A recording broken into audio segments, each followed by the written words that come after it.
اوپر تو نہیں بیٹھ گیا، ورنہ تو جس کمرے میں آپ قرآن پڑھ رہے ہیں اس کے اوپر کوئی نہیں رہ سکتا، تو یہ تو بڑی مصیبت کھڑی ہو جائے گی، ٹھیک ہے نا جی. تو اس طریقے سے تو معاملات نہیں ہوتے ہیں. اگر آپ نے خود احتیاط کرنی ہو آپ جتنی مرضی کرتے رہیں، لیکن اس کو دین بنا کے پریزنٹ نہ کریں، آپ اس کو اپنی ذاتی احتیاط کریں.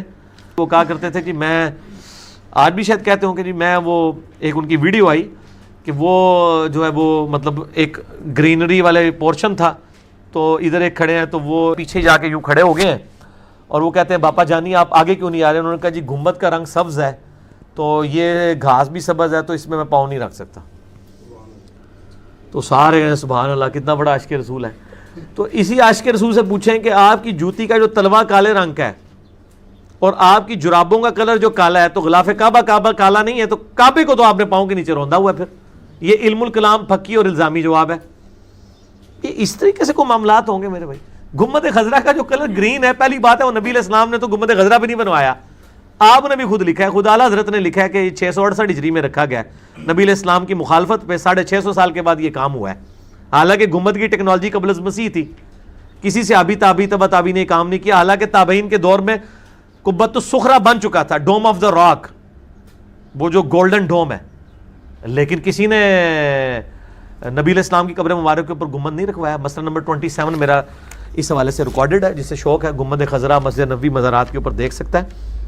تو اور یہاں پہ یہ بھی مشہور ہے جی وہ تکیے کے اوپر آپ تکیے پہ نہیں بیٹھنا چاہیے، اس پہ رکھ کے قرآن پڑھا جاتا ہے،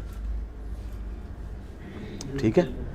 اس کی بکین کو دیکھیں. سنن ابی داؤد میں ایک حدیث ہے کہ نبی علیہ السلام کو یہودیوں نے ایک مدرسے میں بلایا کوئی زنا کے مقدمے کے فیصلے کے لیے، تو آپ صلی اللہ علیہ وآلہ وسلم نے ان کو تورات منگوائی کہ لاؤ تورات میں سے فیصلہ کرتے ہیں. اور آپ کے ساتھ ایک بندہ تھا جو تورات پڑھ سکتا تھا. آپ علیہ السلام کو تو یعنی وہ عبرانی زبان نہیں آتی تھی، تو انہوں نے آپ کو تکیہ پیش کیا. آپ صلی اللہ علیہ وآلہ وسلم اس تکیے پہ بیٹھ گئے اور اس کے بعد جب تورات لائی گئی تو آپ صلی اللہ علیہ وسلم نے اپنی پیٹھ کے نیچے سے وہ تکیہ نکالا اور تورات کو اس تکیے پر رکھا اور کہا کہ میں ایمان لایا اس کتاب پر بھی اور اس کتاب کو نازل کرنے والے پر بھی. آپ اندازہ کریں یہاں پہ وہ جعلی روایت مشہور کی ہے کہ حضرت عمر نے وہ تورات کے صفحے پکڑے تھے، نبی علیہ السلام ناراض ہو گئے. وہ سنن دارمی کی شیخ زبیر صاحب نے اس کی تحکیم پوری مشکات کی کتاب الاعتصام بالکتاب والسنہ چیپٹر میں کر دی ہے.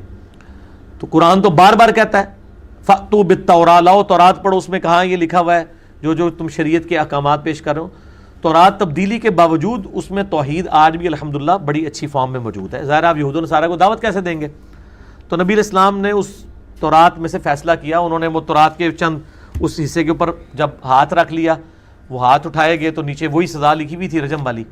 تو اس میں پتہ چلا کہ آپ صلی اللہ علیہ وسلم نے ایک تکیہ پیٹھ کے نیچے رکھا ہوا تھا، اس کو پیٹھ کے نیچے سے نکالا اور اس کے اوپر اللہ کی کتاب رکھی اور کہا میں اس کتاب پر ایمان لایا اور اس پہ نازل کرنے والے پہ بھی. تو آپ لوگ ہوتے تو آپ فتویٰ لگا دیتے کہ جی جس جگہ آپ بیٹھے ہوئے تھے اسی جگہ آپ نے اللہ کی کتاب رکھ دی. تو یہ